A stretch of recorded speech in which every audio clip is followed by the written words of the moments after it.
try to get both of my streams up and running the way they're supposed to be.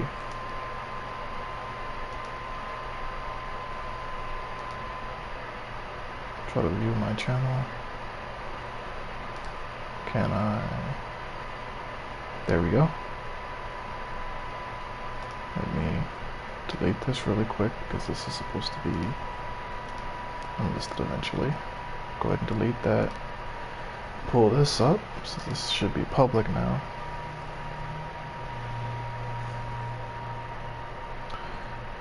Sure, the stream is good. So this should be public now. Yep, I can hear myself inside of the stream, so that's perfect.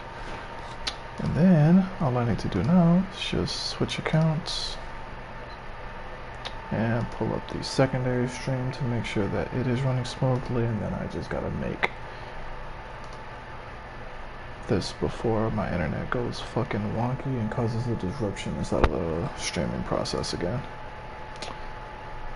Go through and pull this up. And yep, unlisted. Go ahead and move Emma, make sure the video quality is smooth. And oh, it's lagging a bit. Let me go through and let me lower the quality. Could just be my computer. There we go. Now it's smooth. Coolios. Alright, so right now this is a live stream link. There will be another live stream from the MSL point of view. So whenever I say timestamps inside of the instance, that is what I am referencing. That will be inside of the description, so therefore you can see both points of view whenever I show how the system ends up working. So this is the five-party cluster system that I have inside of Boja that I go through and use, and I figured I'd go ahead and record this just because there's nobody else that's gonna actually be able to match me in terms of how many hours I film, so I don't actually give a fuck.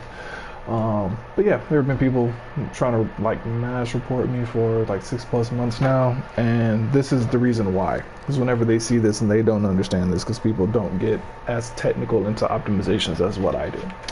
So to start off with, as you can clearly see, both of these live streams are from PlayStation. Or whatever I am for fucking years. But anyway, Emma Silk. So this is the first tank or whatever. I'm at where the first pull is normally going to be at. You're already going to see way markers that have already been placed, and I'm going to explain these whenever I get to these. The A marker is pretty much self-explanatory. That's just a grass patch that I normally use as a safe zone to know where I can be at to be close to where Emma Silk is going to end up finishing the pull for the first double pull of this particular zone in particular. Now, as for Emma, she is running the first version of this macro.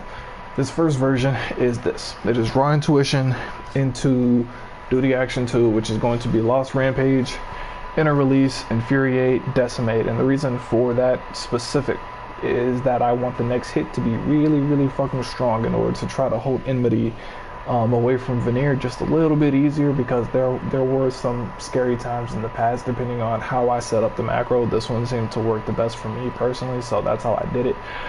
Instead of just doing a regular Decimate, I always just try to Infuriate it. And so secondary Decimate, and then you'll see Decimate, Shake It Off, Decimate, Shake It Off. That's pretty much just because there's a slight difference depending on how fast I do the pull and where the ads are. There can be a few seconds of a difference in the cooldown of Shake It Off. So I go through and I repeat that, and then there's going to be an Overpower and Mithril at the end of it for, what's the name of it? Just as an extra little bit of damage just in case anything ends up happening. So just to go through and to actually show what this particular macro looks like. Our intuition.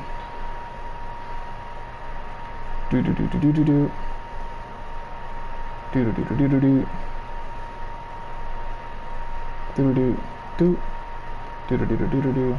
And blah blah blah. Cool. So with that being said, I am gonna go through and I'm gonna go ahead and head back all the way to the end where the way marker is at. And I'm just gonna go through and I'm just gonna wait until, because the timer is so close, I'm just gonna wait until 125 minutes before I go through and do the pull, just so it's very, very easy to see the time difference and everything. Because the reason for the reason things are set up the way they are is because of the timings for this or whatever. It's very specific for a reason. So Emma Selk runs that macro. The only difference between Emma Selk and Death Wish is that Death Wish has to run Lost Swift instead of Lost Rampage. So Death Wish has the what's the name of it? The line for the duty action is removed. So it's going to have the same thing as this, but it's going to go raw intuition into inner release into infuriate, decimate. It's going to be longer. It's not going to have that duty action too because it doesn't have anything to do there. I don't even bother putting a GCD in between that because it doesn't really matter. It having slower DPS doesn't do anything. But yeah, I'm gonna go ahead and start up on Emma in 6, 5, 4, 3, 2, 1, start. So starting at 125.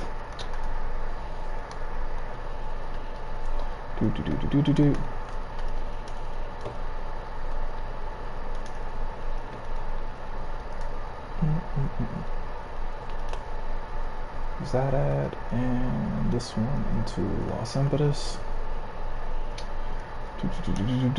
Deathclaw, Nimrod.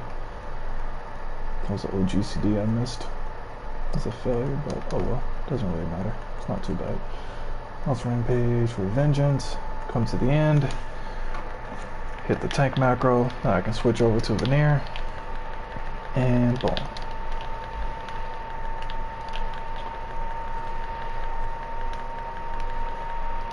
Go ahead and finish. Hop my ass back over to Veneer. Take Emma. And scoot Emma all the way back up to the starting position that she is supposed to be at. Now with this, I am hopping off at, roughly speaking, 1 minute and 5 seconds. It's been 1 minute and 5 seconds, and so I'm going to catalog that really quick or whatever. That is how long it took me to go through and do it. So I'll just say first double pull is 1 minute 5 seconds or whatever, and that's with Emma reset on position being done.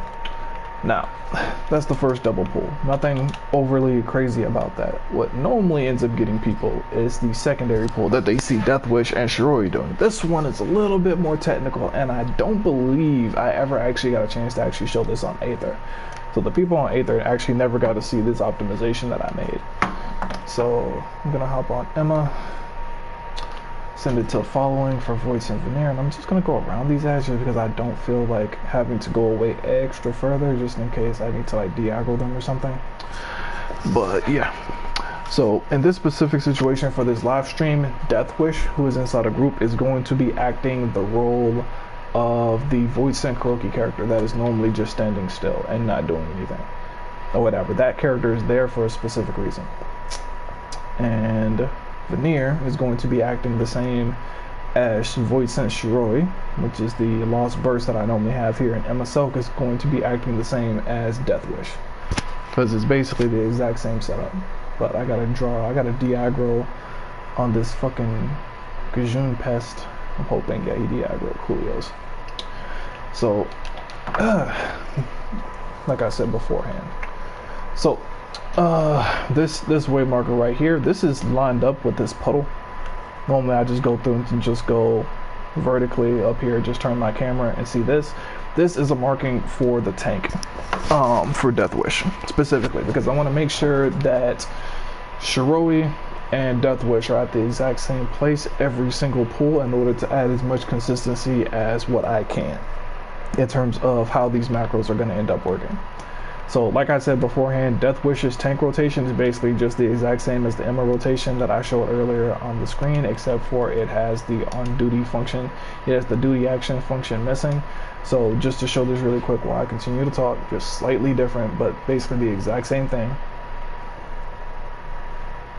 And then boom, boom, boom, boom, boom, etc., etc.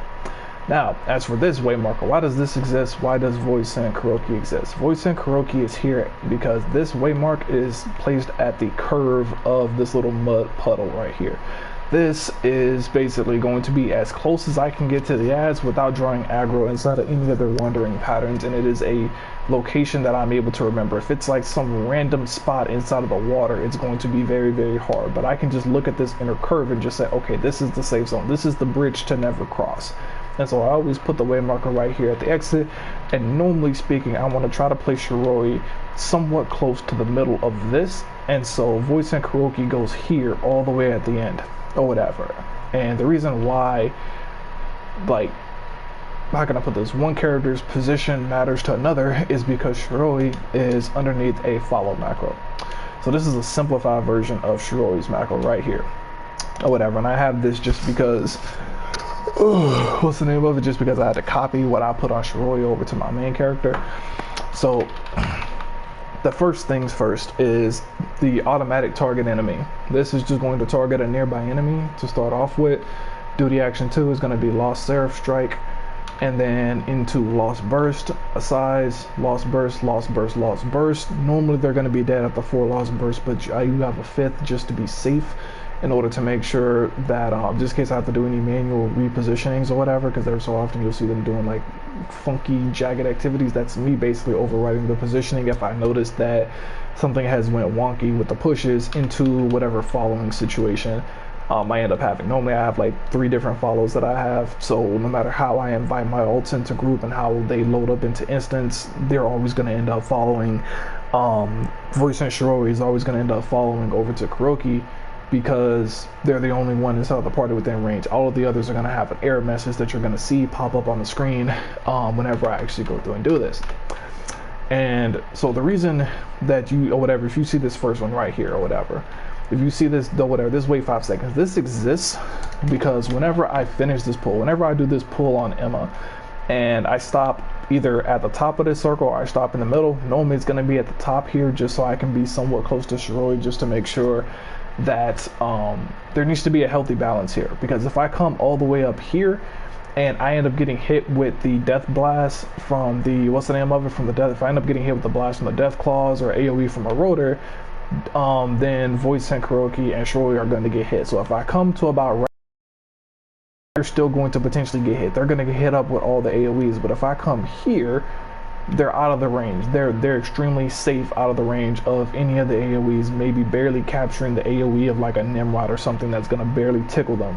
But any of the serious damage from the rotor and the death claws are going to be out of range. However, it is still going to be within range to target the enemies, and it's also going to be within Lost Seraph strike distance. And whenever I stop here on the tank, the death claws, because I'm going through and pulling those are going to have knockbacks. However, because of the speed that I do the pull at or whatever, because Death Wish has Lost Swift instead or whatever, it needs it for a very specific reason that we'll get to after I finish explaining this pull. Because I'm going so fast, the Death Claw that I pick up over there and potentially the first Death Claw there is going to be slightly delayed on getting to the ads. So there's a chance that that first Death Claw, that's the last one that I pick up, since there's 3 of them, that third one that I pick up whenever I'm on my way back here, that's going to be the first one to go through and fire off a blast. So Death Wish would be standing here normally, and it's going to catch a blast that can push him back somewhere inside of this direction, somewhere in one of these angles or whatever. I'll just say a generic arc somewhere in this direction, depending on the angle that the ad is coming from. So that's going to be one pushback. Right? Then the other ads that take a little bit longer in order to get to me, that are going to be offset, they potentially have a blast as well. So that's going to go through and push back again on top of that. So there are potentially, in most cases, besides extreme RNG, going to be 2 knockbacks that I primarily deal with, right? And the thing is that I don't want to be all the way back here, because if Shiroi is, say, down here where Emma Selk is at, that's going to be too far for Lost Burst in order to do damage. If I'm not moving Shiroi, she cannot keep Lost Burst within range of the attacks, which means that in most situations I want to dash in after the first set of ads or whatever knock me back. After the first knockback, whenever Death Wish is somewhere around in this area, that is whenever I want to go through and I want to dash. I want to put Shiroi here.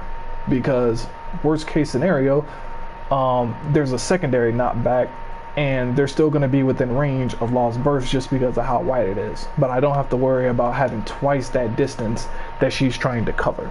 So that is the reason for the delay. Whenever Death Wish gets here and Death Wish hits the tank macro in order to sustain up from my tuition, Shiroi is going to go through and hit the macro, and that is basically my timer in order to go through and set things, because Death Wish is not going to hit the macro until all of the tanks are nearby. I wait until until I guess you could say the majority of the ads are right on top of him, to where I know that is whenever they're going to start the potential scripting in order to be able to do the blast. Shiroi is not going to start in the countdown until that exact point. Both of those get hit at the same time. So I'm going to go through and I'm going to pretend as if Veneer is Shiroi or whatever. And I have the macro down here on my controller on the left side of the hotbar. And Emma is going to act as Death Wish. So therefore you can see how this ends up working whenever I go through and do this pull.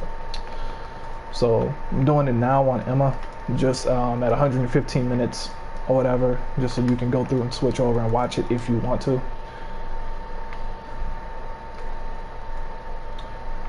Do.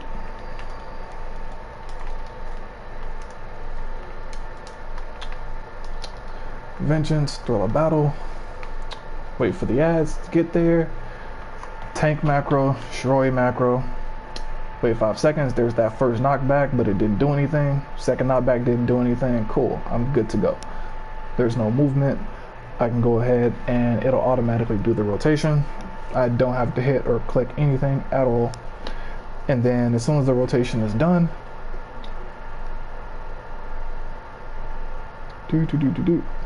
stand still, and boom. Follow back into place. Now, I am not going to touch Void Scent Veneer at all at this point. I'm not going to touch them at all, because normally as soon as I hit the macro, as soon as that starting macro popped off inside the party chat, I'd be on another screen. I'd already be tabbed over to Emma and I'd be starting the first double pull again. As soon as I hit those macros, I don't have to do shit. I can immediately switch the fuck back over. And so I'm gonna go through and do several pulls of this, not touching Veneer at all, and just only manually controlling Emma. Veneer is just going to be completely automated from that alone, and this is the reason for having that exact positioning on the, what's the name of it, on the wave marker, as well as going through and having that follow command in order to reset their position to the same generic area. Because as long as I'm zoomed out, as long as she's in the generic range in order to aggro, not to aggro, in order to target the ads from the macro, she's pretty much set. Tank macro, and hit that. Alright, second time, let's see what happens. No knockback this time, because I hit arm's length, so I already knew that wasn't going to be a knockback. Because Death Wish is going to normally do Vengeance and Thriller Battle for one pull, and then the next pull is going to be Rampart and arm's length instead for the second pull.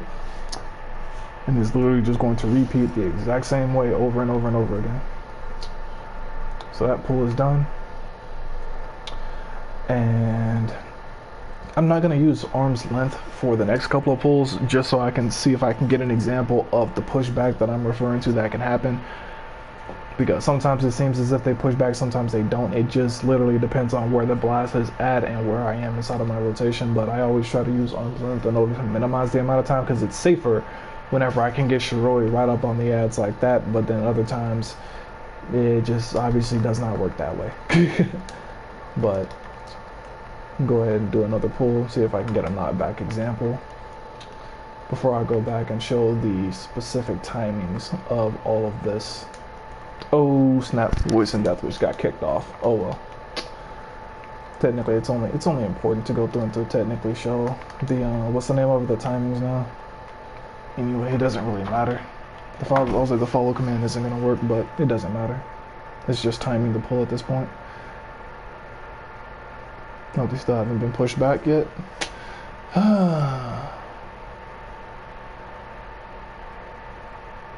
See, because I wish it was like this whenever I was actually inside an instance. Whenever I'm actually inside an instance, it's never like this.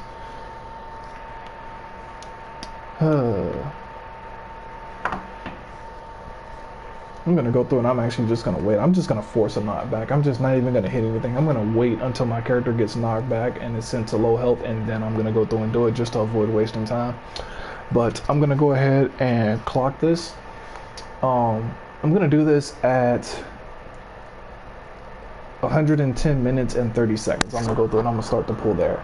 Because this should be roughly 25 seconds for a pull, so it should end with 5 seconds left. So we're doing a countdown from 30 seconds. So if it's 25 seconds, it'll be 5 seconds left. It'll be 110, 5 seconds, if it's a 25-second duration, for me to be able to do this. Because I want to go through and I want to clock the speed of this pull until I hit the tank macro. So 32, 31, 30. Whoa, there we go.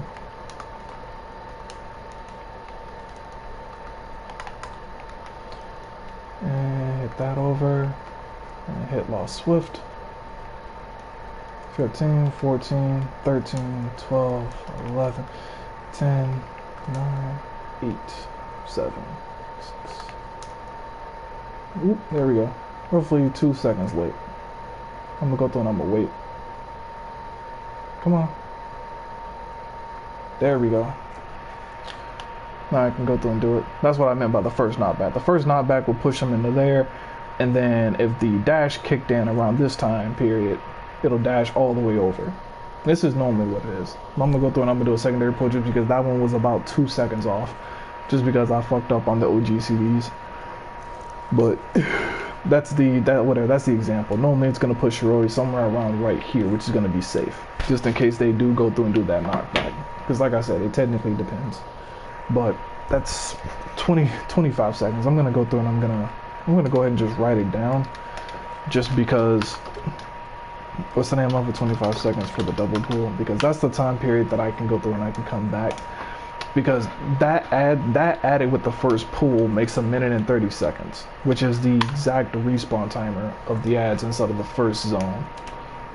But let me go through and let me try one more pull. I'm gonna see if I can get one pull without OG CD mistakes, etc. Fucking ad was a little bit wonky in where it was positioned. 49, 48, 47, 46, 45, 44, 43, 42, 41, 40, 39, 38, 37, 36, 35, 34, 33, 32, 31, and 30 minutes. Boom. I mean, not 30 minutes, 30 seconds.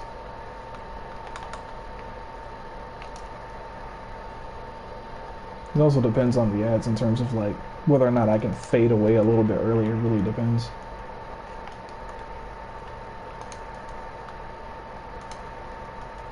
Yeah, I can see now I'm at 30 and I'm here. Like, the ads are here at fucking right at time. Exactly at 25 seconds when I'm able to hit the tank macro. At 25 seconds whenever I'm able to hit the tank macro and then the DPS one. And then they can go ahead and do whatever rotation that they need to do. But yeah, so that's that. So the reason that that minute and 30 is important is that if I go back and I'm gonna go through and put Lost Rampage back on. Oh, I already got Voice Infinite. I already got Voice Infinite on a follow. I might as well go ahead and use it. Put them on a follow to Emma. Go ahead and pull them back over to the first, because if I go through and I do the pull from Emma's point of view, you'll see that the ads actually respawn exactly at 1 minute and 30 seconds. That's an exact timing. But let me go all the way back. Let me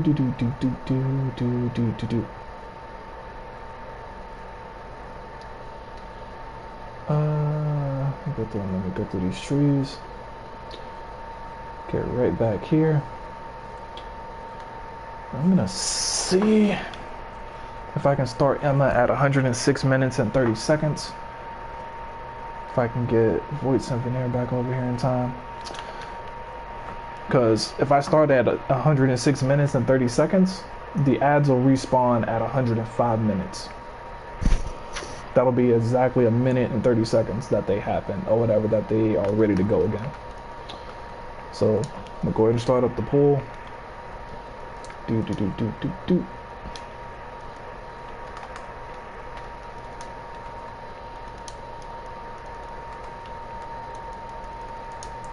go ahead and just split this with a lost rampage. Don't care. There we go. I was about to say that better have drawn aggro. I was about to say there's no way that wasn't in range. I'm gonna split both of these. GCD, Rampage, Vengeance, Rampage again, Rampage, MS Tank macro, switch over to Veneer, Bunny hop into the back, wait for this Nimrod to get here before I use the size, and fade away back into my waymark. Go ahead and move back to Emma, and go ahead and bring Emma all the way back.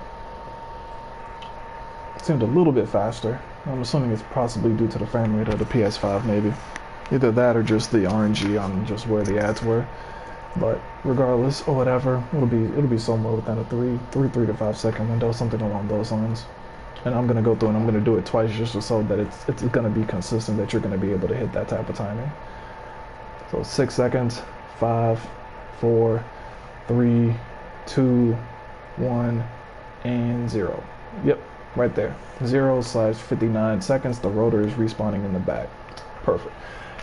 Or whatever. I'm gonna go through and start off at 104 minutes and 30 seconds, and I'm gonna go through and do another pull that'll be exactly 1:30 seconds. Or whatever. But that is the reason why everything is set up specifically the way that it is. It's specifically to basically have that zero downtime. This is a 100% uptime. There is no break, because as soon as Emma gets off of the mount to be where she needs to be in order to start the pull, I'm immediately alt tabbing and going straight to Death Wish in order to start the pull.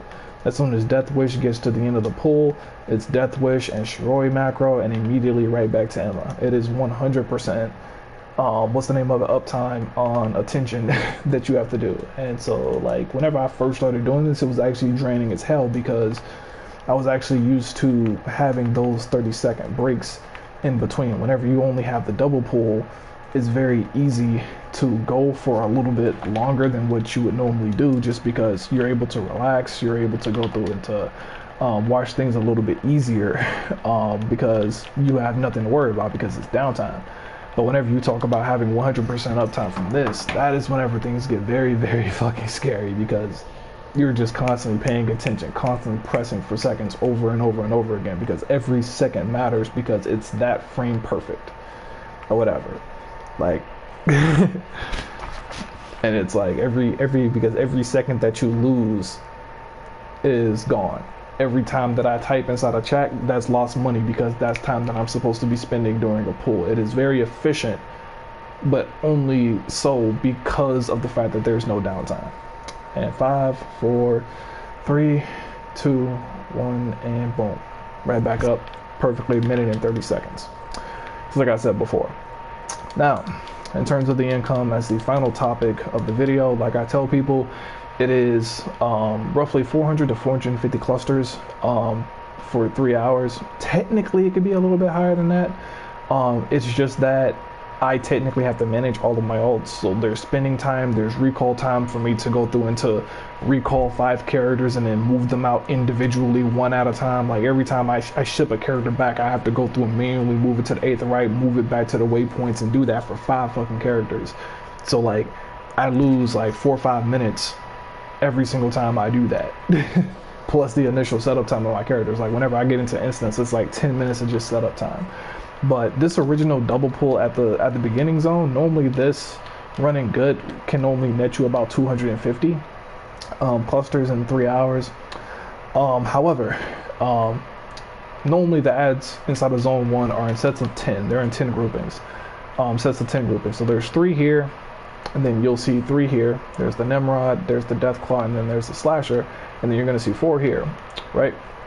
There's going to be 1 rank 3 here for the Rotor. There's 1 for the Deathclaw. That makes 2 rank 3s.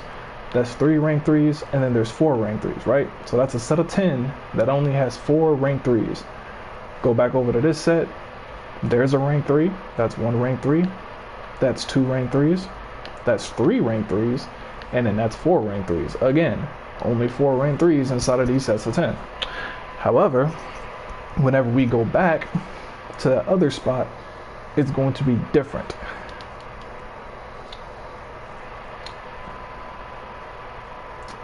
And apparently my MSL broadcast just ended due to my internet, so I'm hoping this one does not end. I'm hoping this one is still going good.